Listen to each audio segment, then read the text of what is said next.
ਇਸ ਲਈ ਤੈਨੂੰ ਬਗੈਰਤਾ ਮੈਂ ਤੈਨੂੰ ਮੈਸੇਜ ਕੀਤਾ ਸੀ ਫੇਸਬੁੱਕ ਤੇ।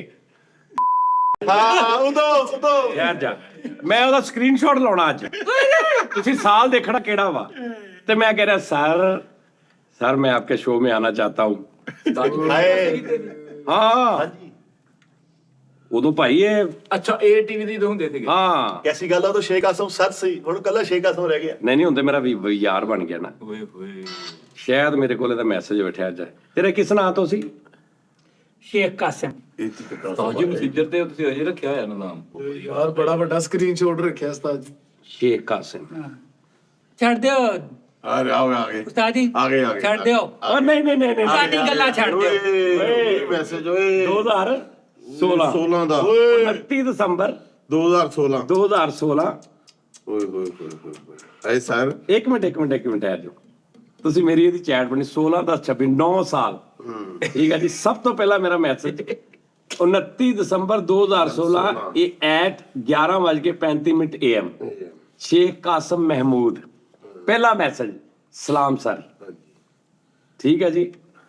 वालेकुम सलाम। मैं कहा सर आप कासिम भाई हैं? शो के मेहमान कदरदान चल रहा है अभी भी सर? हाँ मैं वो शो निकलते लेता, यानी मैंने पूछा मेहमान कदरदान चल रहा है अभी भी सर? अगो कोई रिप्लाई नहीं। फिर मैं क्या सर मेरा नाम सज्जाद है। उदो डबिंग नहीं सी, जानी नहीं सी। मैं डबिंग करता हूँ पंजाबी में। मेरी पहली मूवी बट और बटी थी और मैं जियो और मुख्तलिफ चैनल्स पे भी बहुत क्लिप्स मेरे चलते हैं।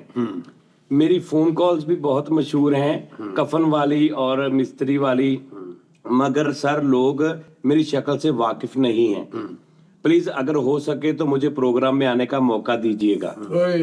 हाँ बिल्कुल, मुझे अपना हेड से डिस्कस करना पड़े इस सिलसिले में, मतलब मैं करूँगा। मैं को सर कोई मसला नहीं सलाम सर। फिर मैं किया 31 जून नू। सर आपने बताया नहीं। हाँ it's want to do something with you, आपका कल कॉल करता हूँ। मैं कहा ओके सर शुक्रिया। ते वो कल तो बाद काल नहीं है। यार मैं 2016 ਚ ਚੈਟ ਸ਼ੁਰੂ ਹੋਈ। ਫਰਵਰੀ 2017 ਦੇ ਵਿੱਚ ਆਖਰੀ ਨੇ ਕਿਹਾ ਮੈਂ ਕੱਲ ਕਰਦਾ। 8 महीने मैं बाद। आपको अपने हेड का नाम भी बता देता हूँ, ठीक है? जिसने मुझे मना किया था, जिसने कह दिया था, कामरान मिर्जा उनका नाम था, ठीक है?